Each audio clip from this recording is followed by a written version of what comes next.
Hey everyone, this is Chris and Sandy Bent with the Chris and Sandy Show. We get up close and personal some amazing guests throughout the entertainment industry. And today, like I said, every episode, we got a great one for you. Who do we have? We have Derek Lersch with us today. He is a country artist with a wild side, which is evident in his high energy live shows opening for artists such as Rodney Atkins and Jay Allen. His song Girl Dad, a tribute to his daughter, was released on October 13th. His forthcoming EP, 100 Proof, will be released on November 19th. And we're excited to have him on the show. So, Yes. Derek, welcome. Welcome. Thank you guys so much for having me. It's a pleasure to be here. Like we were saying before the show, we're at a crazy time right now. So, how has COVID affected what you do? And what have you done to kind of get through this? Yeah, so it obviously it's been a crazy time for everybody, but especially those who work in the music industry. Last year was really tough. I think we started to kind of bounce back towards the end of the year. We played our first show, I think, band show. We were kind of doing some acoustic things here and there. Some places were still having live music, but we did our first band show. We did a lot of them were outside last December, but ever since then we've kind of been getting back into the swing of things. I know starting, as the year went on, it started to get a little bit, back to normal, which is great because for us, it really was like we had the ball rolling. We had many good things going, and then bam, it just stopped. So it was tough. It was tough to kind of, pick it back up. But during that time, I just, luckily we had our baby girl, and so I got to spend a lot of time with her, which was great. And I spent a lot of time writing songs, and that's kind of how this whole project came to be about. So. And lucky for you, you're in Florida, where we're in Georgia, because Georgia and Florida, although they shut down, they didn't shut down long. No. Yeah, no, we've got a pretty good governor down here. He opened things back up pretty quickly, and we were back to normal. So it was good. I mean, it gave us the ability to go out and do what we wanted and what we were comfortable with. We went out and did the shows, and so I'm glad though that everything's kind of seeming to get back to normal a little bit. So it's good. It's good for us for sure. That's like for us, we launched the show January of 2020, a couple of months before COVID happened. Yes. And our original plan was maybe 100 interviews our first year. And we thought we'd be pushing it doing that, but be a great foundation. And then COVID happens. And as I'm watching everything get shut down, I'm like, this could be our silver lining because again, everybody has time now.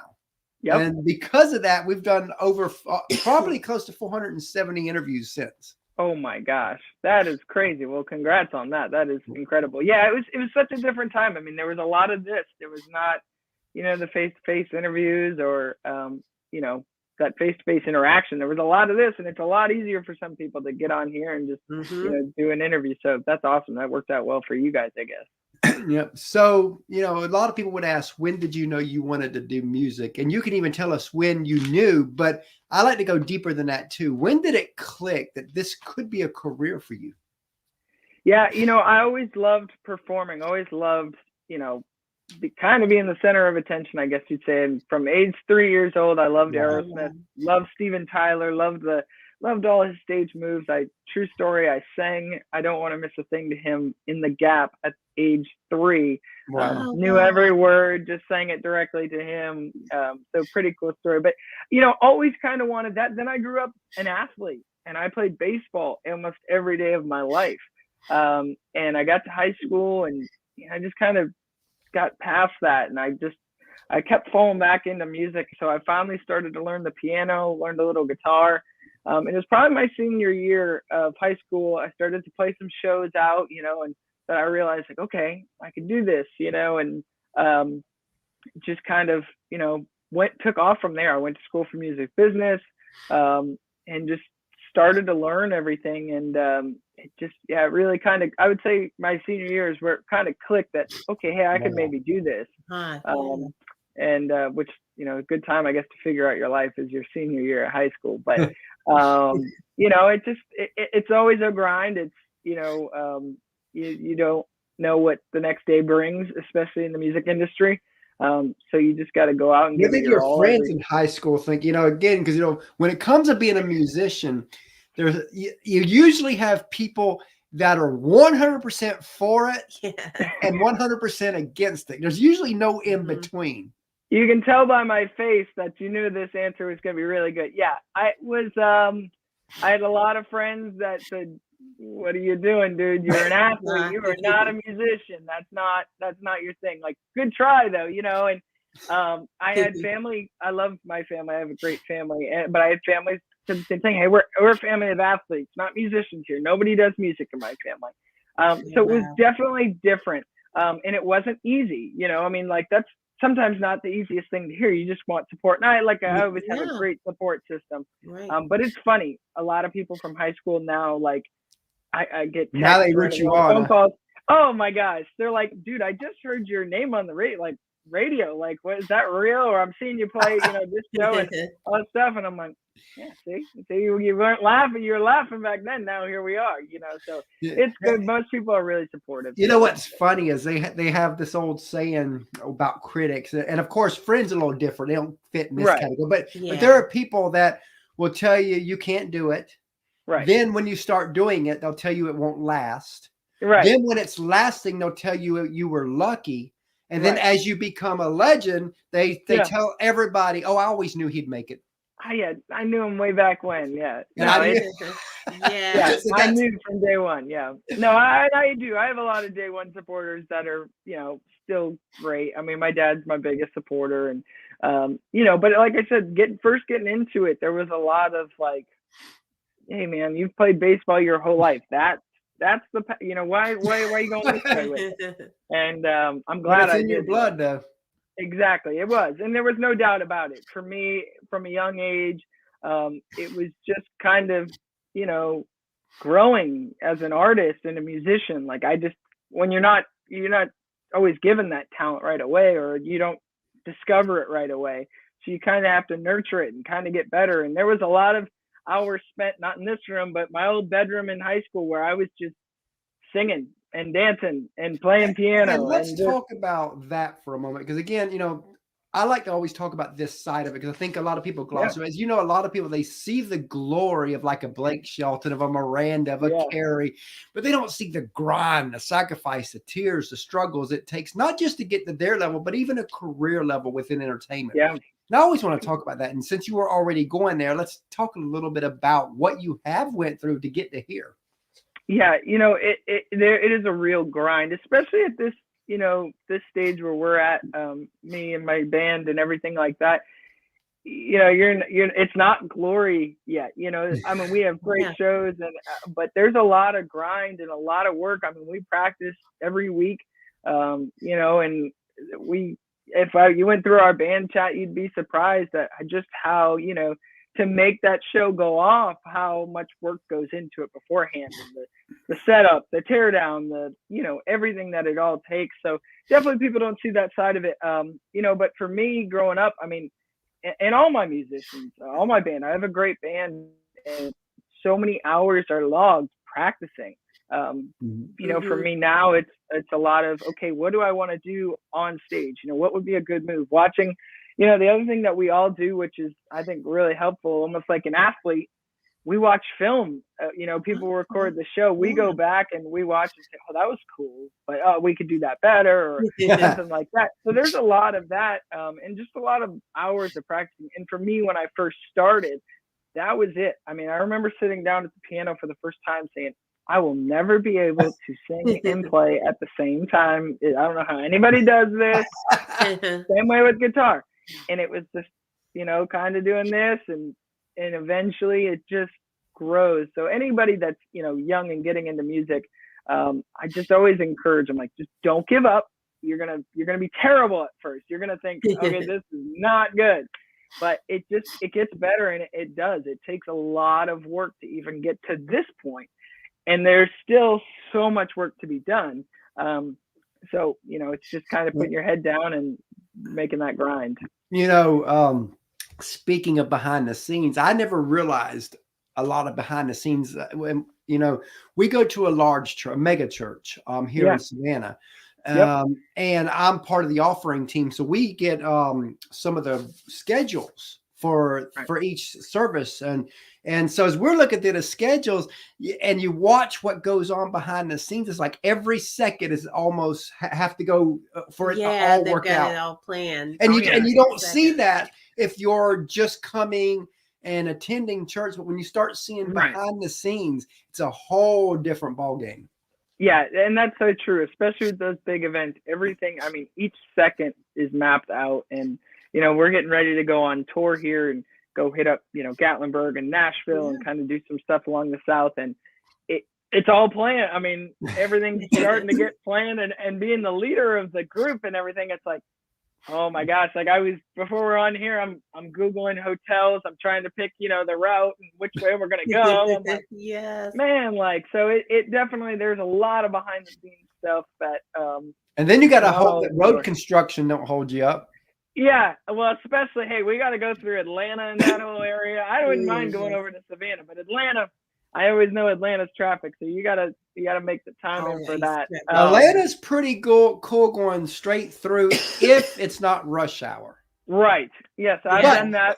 It's funny. Every time we've been to Nashville, we always end up timing Atlanta right around 12 o'clock, which seems to be fine through the day, 12 o'clock. But where we get caught up is a little north of Atlanta. It's like every time we turn around, somewhere between almost to the Tennessee state line, that's where we get held up. Yeah, well, I'm marking this down in my head then, because I when we're making that drive, the last thing I want is to deal with traffic, but I'm sure we'll hit some. But yeah, there's a lot of GPS on, because it'll try to get. That's something we learned too, is if all of a sudden something is a holdup, it'll reroute you around it. Because sometimes we don't have it on because we know where we're going, and then we're like, oh, we should have had it on. Yeah, technology, right? It sometimes can help.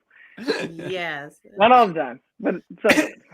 Now, speaking of the tough side, let's flip the script and go the other way. Tell us a few moments where you're like, wow, I got to do that, and talk about some of the people you've shared the stage with. Yeah, so opening for Rodney Atkins, that was about as cool as it gets. And I got to hang out with him that whole day, kind of leading up to the show, which was really cool. I mean, what an incredible guy. And I know that's kind of cliche to say, but really great guy. I mean, he talked so much to me about, things to do. I mean, we talked a lot about vocal warm-ups and how he sings, and, just learned a lot from him. And then watching his preparation, kind of, he didn't talk too much that day. We talked a lot, but he was like, I try and not talk too much, so that was just one of those moments. And then you get on stage to a sold out crowd, and all you see is just a sea of people. And it was like, wow, okay, this is really cool. You could get used to that. Oh yeah. That was. I looked at my guitar player and I said, "Yeah, I think we could do this." This is really cool. I mean, whenever you have a crowd like that, I love performing. Performing's what I really love to do. I mean, when I'm on stage, that's when I am comfortable and at home, and I really want to get that audience engaged, and when you're able to have them right here, and they're with you on every movement and every lyric and, song. There's not a better feeling in the world. And it's really cool to see, even with my own songs, people react to those too. You go to play an original, and as an up and coming artist, there's nothing more nerve wracking than when you're going down the list and you say, okay, here's this song. I hope this works. Because you're not sure how it's going to go. You don't. I mean, and luckily, thankfully, with our originals, we've gotten great feedback. And so to see that, to see people react, I mean, we just, as you mentioned, Girl Dad just came out a couple weeks ago, and we were playing a festival, and I brought my daughter up on stage, and, I dedicated the song, and I looked out, and for a long time, that was our first weekend playing that show, but playing that song leading up to the release of it, I couldn't look out into the crowd because people get emotional at that song. So this is the first time that I'm like, all right, I can look out, I look out, and there was like 3 people just, tears.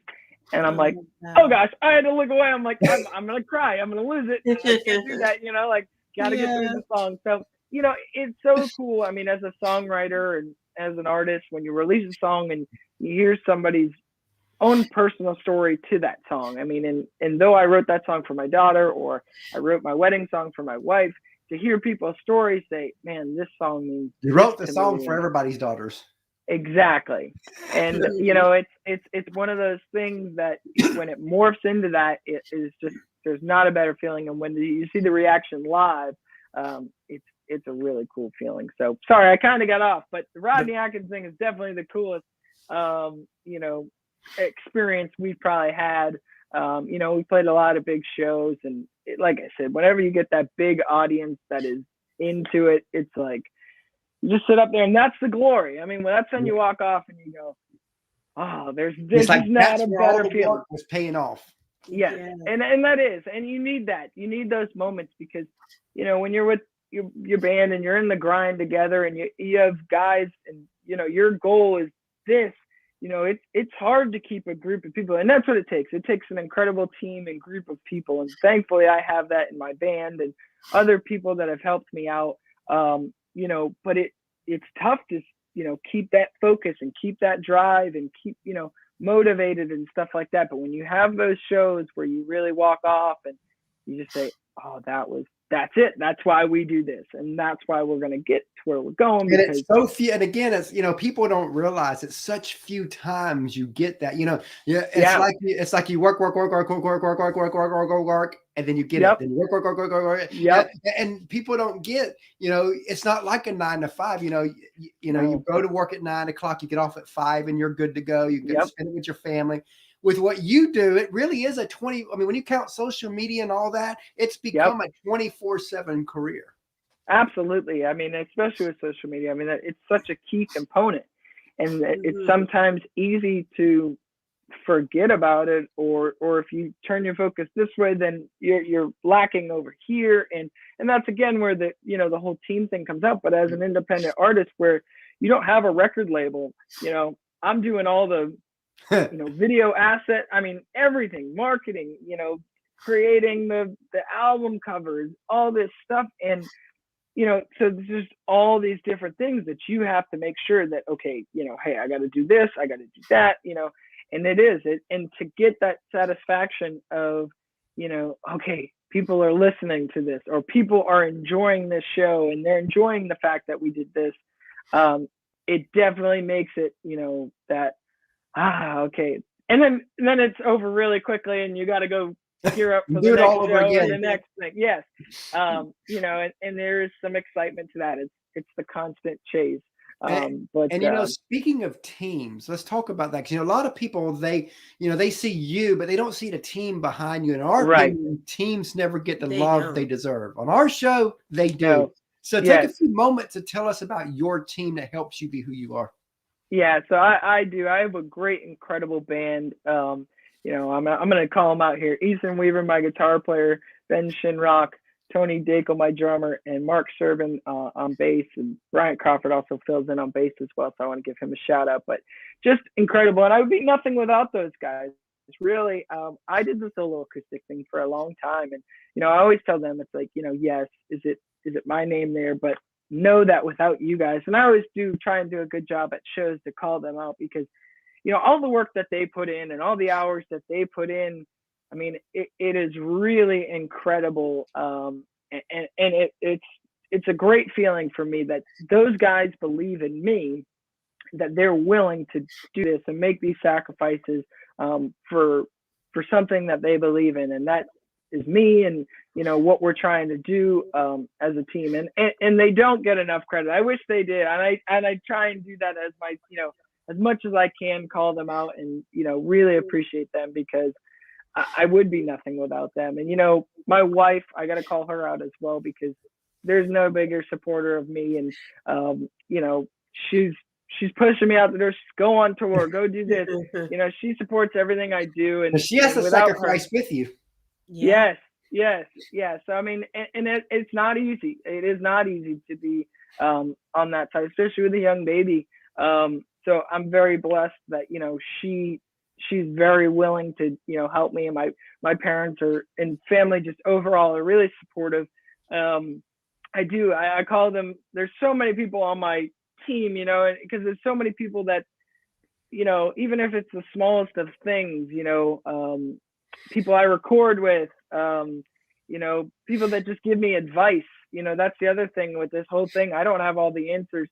So to really lean on friends and people that have, you know, been there and done that, I can reach out to, you know, I all consider them part of the team, because without them, I wouldn't have all the answers. Love that. You know, speaking of teams, we have a third co-host. Yes, our we 9-year-old. His name is Christopher. And we always have him come on, ask a few questions. So Sandy's gonna go get him. Yeah. And we've got a 2.5-year-old daughter that when she gets older, she'll be plugged into the show too. So of course your song kind of touches us because of what it is. Great. And that's so awesome. I mean, family is so important to me. I mean, I know it's important to a lot of people, but I am a family person. So it is, so that's so awesome that they're a part of your show. And that's what I try and do whenever my daughter Brooklyn's able to come to a show. I always bring her up. She's been to a couple so far, and she loves and it'll be great when you can when you get big enough where you can tour and bring your family with you. Exactly. Yes. Trust me. That's the ultimate goal, I would imagine. Absolutely. Yes. We got our own bus and everything. Yeah, that's the goal. Trust me. When my wife is counting down the days for hopefully that to happen, because I'm not going to look for, I just told her today, you know, we're going away and doing all these shows. And I'm like, gosh, this is going to be hard, because I haven't been away from Brooklyn for that long. So it'll be an adjustment, but it'll be all right. Hello. How are you, bud? I'm doing great. Hi, Derek. So what's your favorite food? My favorite food? That's a good question. I think steak or pizza. Probably pizza. I don't know. I like pizza. What's your favorite food? Mine is pizza. All right. I think my answer is pizza then, and we're going to have a pizza party sometime. Yeah. Yeah.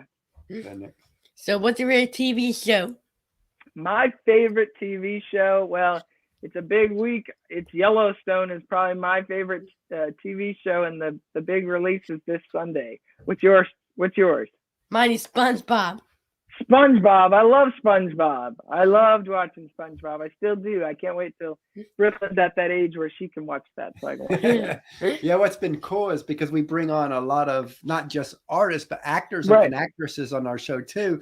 There's a lot of shows that he watches, Nickelodeon and Disney. We've been on to bring a lot of people from that show on here. That's so cool. I bet you're loving that. Who is your favorite person you've got to meet so far? I don't know. He's got a cut. He really loved Allie Brooke. Okay. Yeah, that was good. That was one of his faves. And I think the actress that plays Destiny on Bunked, he loved that one. Yeah. Oh, that's awesome. Yes. That is really cool. Mom and Dad have got some cool stuff going for you then. Yeah. They're pretty cool. Yes. Yeah. That's awesome. Okay, what's your favorite movie? My favorite movie, that's a good question. There's a couple, but one that I think stands out to me or just popped in my mind is Remember the Titans. I love that movie. That's a good one. Football is just a good overall movie. So Remember the Titans is a great one. And what's yours? Mine is the Minions movie. Minions movies. Oh, I love that. I saw plenty of those costumes the other day for Halloween. So those are good movies as well. Yeah, our little 2.5-year-old, if she sees a Minion in a store, we have to go in there. I mean, she's like obsessed over Minions. That is awesome. That is really cool. Yeah, Brooklyn's she's kind of getting into the movie thing, but she can still only watch like 5 minutes, and then it's like, oh, something else. But that's how she is. She don't watch much, but she loves it. But the little Minions are so branded. Yep. Oh. Yeah, I might have to go put that on for her then and see what she does. Bye, Nate. Yeah, buddy. We'll see you later, man. Thank you. Oh, I like your shirt. There you go. Minion shirt. I love it. Good shirt. That's awesome. He's got a bunch of Minion shirts. That's awesome. I love it. That is awesome. So if you could co-write with any artist, dead or alive, who would it be? And you could probably pick one that's alive and one that's not. Okay. That's a really, really good question. I'd love to write with Steven Tyler. Oh, that'd be good. Just because he's probably my number one, and he is a great songwriter. As far as somebody who's passed away, that's another good question. Johnny Cash would be cool. Oh yeah, Johnny Cash would be really cool. Shoot, Elvis. Elvis. Oh yeah. I feel bad because I'm not even picking country artists right now. I'm going so like just legends that I like am thinking of like, and there's plenty of country legends too. But I would probably say John Lennon. John Lennon. Oh, that'd be a real really good one. Good one. Just to kind of John Lennon wrote plenty of incredible songs. So writing with John Lennon and I guess Steven Tyler just because of that emotional connection to Aerosmith. So see, like for us, it would be Johnny Cash because I went through 19 years of addictions until God helped me almost 14 years ago, been sober. Awesome. So when we see their story. Oh, yeah, the love story. The love story Johnny between June. And so to see that we almost mirror their story. Right. So, that's so cool. We feel a connection there. I love that the movie Walk the Line there. We watched that not too long ago. And my wife, she's not a big historian or even music, like music history. So she's watching, she's like, I didn't know this about Johnny Cash and I didn't know that. And I'm like, there was that side too. So that's really awesome. Yeah, what was pretty cool is we had their daughter-in-law, Anna Christina Cash, on last year. In fact, it was like within the first 2-3 months of us launching. It was. Oh my gosh. So that was pretty cool that, that is awesome. She's married to John Carter Cash. Yeah, that is really cool. And that's, like you said, the personal connection to your story. That's really cool. So this probably has 1,000 answers, but think of the first thing that pops in your head. But what's a song you've heard that you wish you wrote? Wow, there's a lot. And now you've got Aerosmith in my brain. So first answer is probably Dream On. Wow, that's a great one. Just because that's probably my favorite song of all time as it was. But, I'll go Dream On. I'll keep it simple. First thing that popped into my head again, probably because Aerosmith, we're talking about them. But yeah, Dream On is probably one of those legendary songs that, you sit back and you listen to the words of it. And, especially as somebody who's trying to really chase this crazy dream. That's one of those songs that just hits differently, So exactly. I would have to say Dream On. Now, earlier you made a comment that that there's a story behind this. So I want to dig deeper in that. You said about you singing at 3 years old to Steven Tyler. Tell us that story then. You said there's a story there.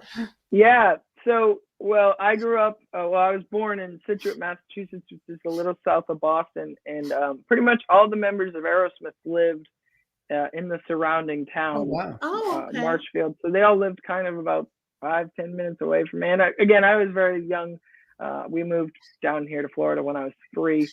But, you saw them out a lot. My mom, ended up becoming friends with their wives and stuff like that. And so we were in the Gap one day at the mall, and in walks the big lipped Steven Tyler, all dressed cool, and he's got his kids. And my mom said, "Oh, this is Derek, my son. He's a big Aerosmith fan." He said, "Oh, what's your favorite song?" And I just broke into "I Could Stay Awake," and I just started singing it and took off. And he was a little stunned. He jumped in a little bit and. He just and he said to me, he goes, "Dream on, man, dream on." So, cool. It was just a really, really cool, kind of connection at a young age.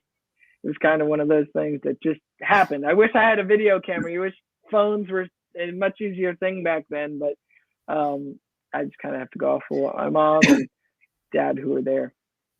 That is all. I love that story. That. Again, it's been in my mind ever since you said it. Like, what? I need to ask about that story. I always kind of tell it at shows. So normally, I'll say, he told me to dream on, and I'll boom hit. And you did. And go right into dream on. Yeah, and it's true. So it's a cool story. I love. And that's the part that people don't get. When it comes to being a musician, an entertainer, a creative, whatever you want to call it. Is when you got that dream, if you take that dream away, you literally die on the inside. Yeah. And, it's funny. We talked about this with, COVID and everything like that. It was really weird because, it was a different part of my life, obviously with the baby coming in and but I wasn't able to perform, and it definitely affected who I was. And I didn't really realize it until I got to go perform again. I was like, oh my Oh, gosh, like I missed this so much, and I didn't realize I relied, rely on it, but like, like it was such yeah. it just It brings out it a brings out that passion. side of you and your passion and you're just so happy to be up there on stage that it was just like when I finally got up there again, I almost got emotional because it was just like, wow, like, this is what I love to do, and gosh, I've missed it so badly. You kind of just sometimes you take it for granted until it's gone, and then you're like, wow, okay, I really, and it's just a great reminder to just not give up, because what you're giving up, is just what you love to do, and you should never give up what you love to do. So and that's like this past year we've been to Nashville 4 times, and usually 4 or 5 days at a time, and every time we've been, we haven't been able to do the show. So we have to kind of stop the show 1 or 2 days before and 1 or 2 days after. So really we're taking about 7, 8 days off, and it's like by the time we're getting back, I'm like going through withdrawals almost. Yeah, like, okay, we got to get a show on. I know, and it is like when you become passionate about something, and then you have something that you're growing and building with. It's like that's all you want to focus on sometimes, and sometimes life gets in the way, and you got to focus on other things. But it does when you get to come back to it. It's like, okay, I'm ready now. So it's great. Love that. Now, back in 2015, we got to interview Kelsea Ballerini before she was Kelsea. Yes. And one of the questions I asked her was where she would be in 5 years. And I always like to tell this story before I ask the guest that same question, because the answer she gave us to that question is almost to the T of how she's living today. That's awesome. So she knew where she was going. So knowing that, where do you want to be in 5 years? On that Kelsea Ballerini level, as far as, kind of out there touring with, headline touring, being with a band and, radio and having a record deal and all that stuff, everything that she's kind of got going. And I mean, there's plenty of other artists that obviously we could list, but, and I believe that if I asked that question to myself 5 years ago, I probably would have gave similar to this answer. Of course, you're going to say, you want to be further than where you are, but hey, it's a step each year, and each day is a new step. You just got to keep moving forward, and eventually you'll get there. So, I would say just kind of doing that. I mean, that's my dream. That's my goal. And I'm not giving up until it happens. And I feel, really happy with this record that's coming out on November 19th. It's my first EP. It's the first time I've gotten to put out a pile of songs. I've kind of done the singles thing up until now. So it's just kind of, I feel like this project was another giant step towards getting there, and something that I needed to do. And I'm just so happy with it. So I definitely think that's going to help further this goal along. Love that. Love that. And tell us a little bit more about your EP and some of the songs on there. Yeah, so it's titled 100 Proof. There's 6 songs on there. I've released 3 of them so far as singles. My Baby Summertime was the first, Over was the second, and Girl Dad was the third. So there's three other songs on there that I'm just so excited about. One's More Than Just a Bar, kind of again going off the COVID thing, without mentioning COVID in the song. I watched all these bars, especially what we played a lot of, and a lot of memories were made that they all had to close. I mean, and close for good. So kind of this song of it's more than just a bar came to be about. So I'm happy about that one. You have the title track 100 Proof. That's a real rocker. I'm so excited to go play that thing live. It came out so good when I had the idea and the song and we got together with the band. It just really came to life. So I'm excited to play that one. And then the final song on there is actually a song I've released already, which was Miss Me Whiskey. And we kind of redid the whole thing. Oh, wow. And because that was the first song I had ever released, and again, going back to the whole growing thing as an artist, it was the one song I just kept coming back to. And I'm like, I love the song, but and it's funny because I didn't tell many people that I was redoing the song. And I quickly realized how many people love that. And I was like, well, okay, I will keep that version out there for all you people that love it. But I need my own version. It's going on this album because. So at the shows, you got to say, okay, new version.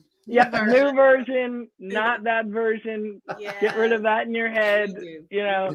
But it was definitely one of those kind of rewarding things. Not many people put out albums anymore or listen all the way through to albums.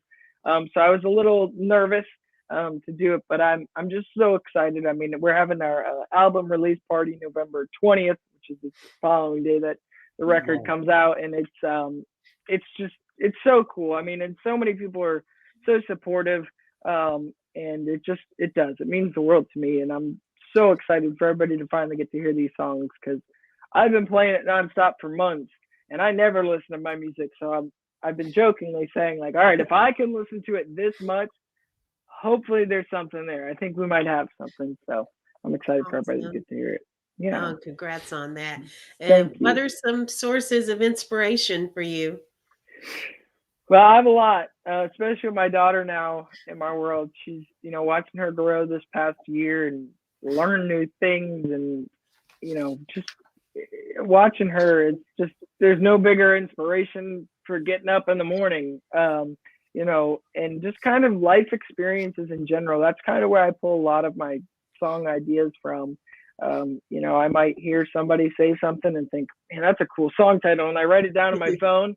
And, then I roll with a song. So, as far as inspirations, I kind of just pull from people in my life, and stuff I hear, even something I might see on TV or something like that, and think, hey, that might be a cool song. So that's probably my biggest inspiration. Awesome.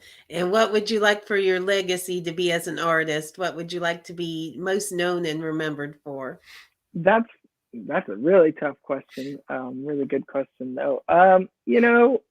Just somebody who stayed true to who he was and always gave it his all, especially in a live show. I always walk off drained, because I give it my all. That try and do it every show.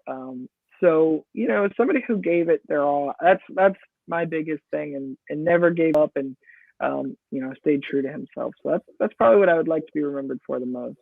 Great awesome. memory. Love that.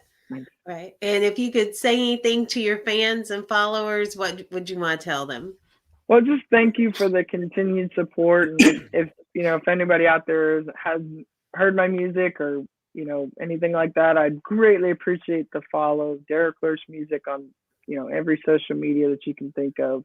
I would be, as much as I'd be nothing without my team and band and everything like that, nothing also couldn't go much further without fans. So again, there's nothing better than having somebody support you and support your dream, because it's not easy. It's not an easy thing. It's not always super rewarding.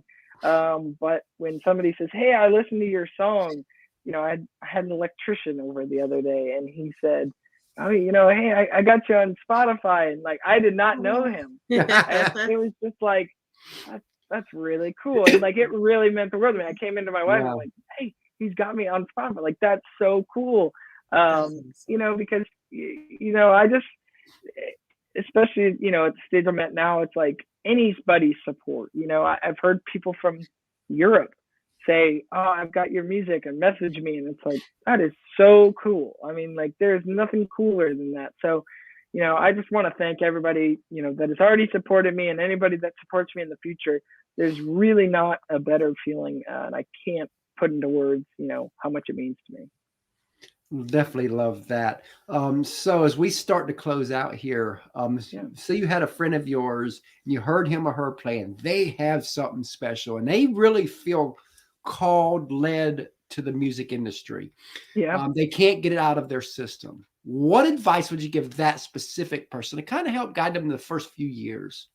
Yeah, and it's funny. I have a couple local friends that way, and there's a younger band that I've started to kind of, just follow along their stuff on social media. And I was talking to one of their dads the other day, and, he was telling me about how they're practicing and doing all this stuff. And that's it. Like, I think the best advice you could give to somebody who's just kind of starting out is just don't give up, practice, practice. I mean, because I mean, even at the point now, it's like when we practice, which we do, but if we say we missed a practice, we come back and it's like, oh, like you gotta work at it, and it's a grind, and there's going to be days where you sit back and you're like, oh, what am I doing this for? Like, is anybody listening to my music? Does anybody care? And at the end of the day, it's like, yeah, people do. And if this is what you love to do, you got to give it your all. You got to do it. So I would just tell somebody who's just starting out, like, just keep going, just keep playing. It doesn't matter if you play to one person in the bar. I've been there. I've done that. Nobody's listening to me. One person in the bar, and it doesn't matter. You gotta pay your dues. You gotta work through that, because at the end of the day, you're gonna look back and all those times of struggle and all those practices, when it gets to that moment where you need to lean back on all that stuff, you're gonna be really happy that you had those experiences. Because you'll be ready for that moment. You'll be ready, and that's definitely been the biggest piece of advice anybody's been able to give me. And it's like they always say, preparedness and opportunity, when they meet, equals success. Yep. And I mean, and it goes back to even the Rodney Atkins thing. I wasn't supposed to open for him. I didn't find out until a couple hours before the show. Oh, whoa. Oh, wow. Yeah. And it was, okay, this is the biggest show. If you didn't prepare beforehand, exactly. Yes, all those hours and hours and hours. Exactly. And all those stage moves, and practicing as a kid in high school in my bedroom, pretending as if I was on stage performing to all those people. And then there you are. If I hadn't done that, and it's as silly as it sounds, at the end of the day, you'll be laughing because you're there, you're actually doing it. So it's just a matter of practice and just keep grinding and working and everything like that. So tell everybody how they can find you. Yes. Yeah. So my website's Derek Lersch Music, DerekLersch music.com. Same thing on social media. That will also lead you to anywhere you want to go. YouTube, Apple Music, Spotify, Derek Lersch, wherever you can stream music. I have all my music. We have the music video for Girl Dad. It was probably the most thing I'm proud of. It just came out really well, and I got to have that with my daughter. So got a couple music videos out there. And again, the whole album's coming out November 19th. So I'd greatly appreciate it if you guys followed along. Love that. And we really enjoyed having you on the show today. And thank you guys. We look forward to having you back down the road. Yes. Thank you guys so much for having me. This was awesome. It was so great to meet you and your son. I think it's so cool. What you guys are doing. So thank you so much for having me on, and I hope to be back on one day for sure. Oh, absolutely. You have a great day. All right, we'll see you guys. Thank you so much. Thanks.